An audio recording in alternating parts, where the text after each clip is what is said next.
Athlete is going to perform a banded hip flexor stretch, and this is going to work on tractioning that joint, that hip capsule. He wants to sit up with nice enough band tension where it's pulling him forward, but we don't want too heavy of tension so that it's pulling him out of position.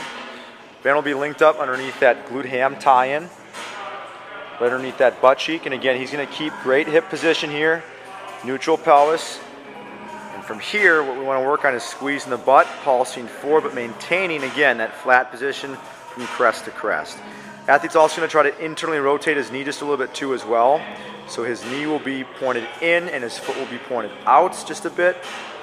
And this is just going to work on that ultra elusive internal hip position. We've seen most athletes are going to be externally rotated at the hip.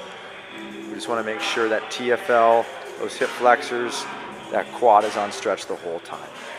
Athlete is going to perform a traction of the first rib here, upper body flexibility traction exercise. He's just going to step on a heavy green band, blue band, whatever you have will be sufficient. He'll step up. We want to place that band right on that top of the first rib, up close to the neck, right over that collarbone. He's just going to wrap the arm back behind him. He's going to internally rotate that shoulder, pull that shoulder blade back a bit, and then he's going to drop his opposite ear to the opposite shoulder. He's going to get a great stretch along that trap, also along that backside. We'll get some levator scap there as well. And we're applying pressure to free up that shoulder. Athlete is now going to perform traction of that shoulder, getting in a standing position. He's going to work on decompressing that shoulder blade back, allowing that glenohumeral head to slide back as he moves that chest forward.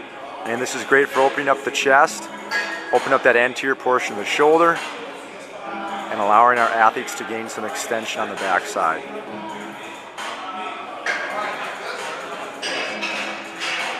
Great for improving internal and external rotation of the shoulders.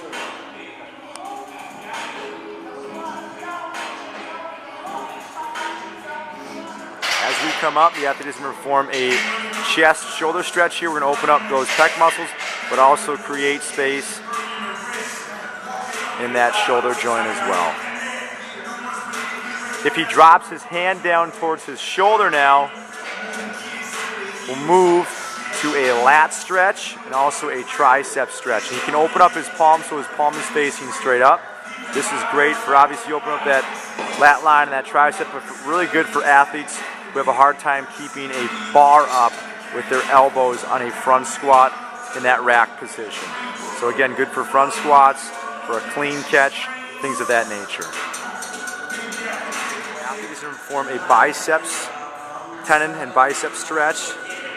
Again, we're going to position ourselves with the palm down. We can rotate, externally rotate that palm, assuming that shoulder along with it. Shoulders want to stay squared straight ahead. We'll feel a massive stretch, that anterior part of the shoulder all the way back into the bicep, maybe even through the elbow.